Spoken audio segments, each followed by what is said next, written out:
તો જૂનાગઢમાં અસામાજિક તત્વોનો આતંક નજીવી બાબતે છરી અને ધોકા વડે રિક્ષા ચાલક પર હુમલો કરવામાં આવ્યો। બાઇકમાં રિક્ષા અડી જતા જીવલેણ હુમલો કરવામાં આવ્યો। ક્રાઇમ બ્રાન્ચ સામે આવેલા પેટ્રોલ પંપ પાસે આ ઘટના બની છે। રિક્ષા ચાલક પર હુમલો કરતા રિક્ષા ચાલક ઇજાગ્રસ્ત થયો છે। આ સમગ્ર ઘટના સીસીટીવી કેમેરામાં કેદ થઈ છે। ઇજાગ્રસ્ત રિક્ષા ચાલક હાલ સારવાર હેઠળ છે, જ્યારે બે શખ્સો સામે પોલીસ ફરિયાદ નોંધાઈ છે।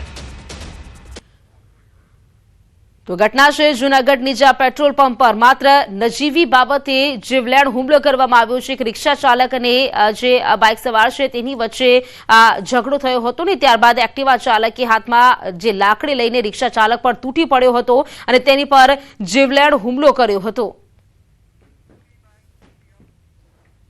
બે જણા રિવર્સ લેતો હતો ગાડી, એમાં બે જણા આવ્યા પાછળથી મારા, મને કે દેખાતું નથી અમને તેમને, જેમાં આમ ગાળું બોલવા માંડ્યા તો હું નીચે ઉતર્યો તો મને પાઇપ વડે મારવા માંડ્યા એ લોકો।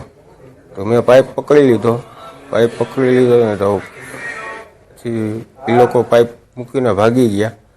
પછી છરી ગાડીની ડેકીમાંથી એક્ટિવાની મને સાથાના ભાગમાં પહેલાં મારી, પછી માથામાં મારી છરી, પછી એ લોકો વયા ગયા હતા। વધુ જાણકારી મેળવીશું સંવાદદાતા અમર બખાઈ પાસેથી। અમારા જે અસામાજિક તત્વો છે તેમને જાણે પોલીસનો ડર જ ન હોય તેમ લાગી રહ્યું છે। વધુ એક ઘટના સામે આવી છે, જાહેરમાં મારામારી કરવામાં આવી, મામલો શું? ચોક્કસ પ્રીતિ, જે રીતે જૂનાગઢમાં અસામાજિક તત્વોનો આતંક વધી રહ્યો છે અને જૂનાગઢનું જે ક્રાઇમ બ્રાન્ચ છે તેની સામે જ જે પેટ્રોલ પંપ આવેલું છે ત્યાં અસામાજિક તત્વોએ નજીવી બાબતે છરી અને ધોકા વડે હુમલો કર્યો હતો। ઘટના સીસીટીવીમાં કેદ થઈ છે।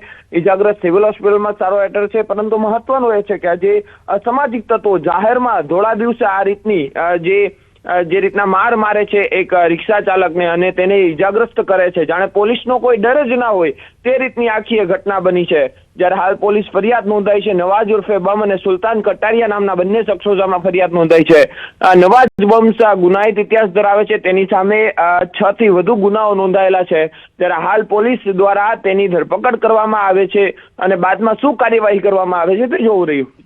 જી બિલકુલ, આભાર આપનું જાણકારી માટે। વડોદરામાં જાહેર રોડ પર યુવતીએ કર્યો તમાશો। બકરપુરા જીઆઈડીસી વિસ્તારની આ ઘટના છે। પોલીસનું જનરક્ષક વાહનને અટકાવી તેના પર બેસી ગઈ હતી આ યુવતીએ આખા વિસ્તારને બાનમાં લીધો હતો અને યુવતીએ નશો કર્યો હોવાનું અનુમાન અત્યારે લગાવાઈ રહ્યું છે। તો પ્રેમી સાથે ઝઘડો થતા તમાશો કર્યાની ચર્ચા છે। હાલ સમગ્ર ઘટનાનો વિડીયો છે તે સોશિયલ મીડિયા પર વાયરલ થઈ રહ્યો છે અને પોલીસે પણ આગળની તપાસ આરંભી છે। તો સમગ્ર બાબતનો જે વિડીયો છે તે પણ સામે આવ્યો છે। વડોદરાના બકરપુરા જીઆઈડીસી વિસ્તારની આ ઘટના છે। આ યુવતીએ જાહેરમાં તમાશો કર્યો, જેના દ્રશ્યો સામે આવ્યા। જાણકારી સાથે સંવાદદાતા હાર્દિક જોડાઈ ગયા છે। હાર્દિક, જાહેરમાં યુવતીએ રોડ પર તમાશો કર્યો અને શંકા સિવાય રહી છે કે યુવતી નશામાં હતી, જાણકારી શું? બિલકુલ દીજો, અત્યારે વાત કરવામાં આવે સમગ્ર ઘટના વિશે તો આ ઘટના જે છે તે ગઈકાલે રાતની છે। ગઈકાલે રાત્રે મકરપુરા જીઆઈડી વિસ્તારમાં એક મહાદેવનું મંદિર આવેલું છે, તેની બહાર યુવતી જે છે તે તોફાને ચડી હતી અને તે કોઈના કાબુમાં ન હતી, એટલે કે બેકાબુ થઈ ગઈ હતી। ત્યારે સ્થાનિક લોકો દ્વારા જે પોલીસ છે તેને જાણ કરવામાં આવી હતી। પોલીસનું જનરક્ષક વાહન છે ત્યાં પહોંચ્યું હતું અને યુવતીનું કાઉન્સેલિંગ કરવાનો પ્રયત્ન કર્યો હતો, પરંતુ યુવતી જે છે કોઈનું સાંભળવા માટે તૈયાર નથી અને તે જનરક્ષક જે ગાડી હોય છે એની બોનેટ પર ચડી ગઈ હતી અને ત્યારબાદ તેને તમાશો કર્યો હતો। વિડીયોમાં જે એક વૃદ્ધ મહિલા છે તે પણ જોઈ શકાય છે। એવું કહેવાય રહ્યું છે કે જે લોકો યુવતીને સમજાવી રહ્યા છે તે યુવતીના સ્વજન છે, ત્યારે તેમની વાત પણ યુવતી જે છે તે માનતી ન હતી। જે રાહદારીઓ છે તેમના દ્વારા મધ્યસ્થી કરવામાં આવી, પરંતુ આખરે જે સ્થાનિક લોકો છે, યુવતીના પરિવારના સભ્યો છે, તેમને બળ પ્રયોગ કરવો પડ્યો અને વિડીયોમાં પણ જોઈ શકાય છે કે વૃદ્ધ મહિલા જે છે તે યુવતીને 2-3 લાફા છોડી દે છે। ત્યારબાદ પોલીસ દ્વારા યુવતીને કસ્ટડીમાં લેવામાં આવી છે। ત્યારબાદ તેનું કાઉન્સેલિંગ જે છે તે કરવામાં આવી રહ્યું છે। ઝઘડાનું મૂળ કારણ શું છે, કયા કારણસર તે તોફાને ચડી હતી, એ દિશામાં પોલીસ જે છે અત્યારે તપાસ કરી રહી છે। જી બિલકુલ હાર્દિક, આભાર આપનું જાણકારી માટે। વડોદરામાં સામાન્ય બાબતમાં યુવક પર જીવલેણ હુમલો કરવામાં આવ્યો। હરણી વારસિયા રિંગ રોડ વિસ્તારની ઘટના છે। ઉત્તરાયણ પૂર્વેના ઝઘડાની અદાવતમાં ચપ્પાથી હુમલો કર્યો। યુવકને સારવાર અર્થે હોસ્પિટલમાં ખસેડવામાં આવ્યો છે।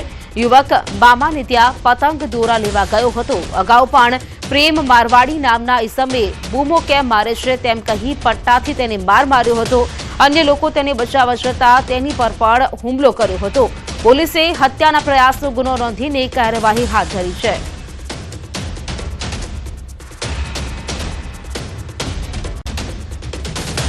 આ તરફ મહેસાણામાં પણ પતંગ ચગાવવા મામલે મારામારી થઈ. ઇન્દિરાનગર વિસ્તારની ઘટના છે, જેમાં બે પક્ષ વચ્ચે મારામારી થઈ હતી.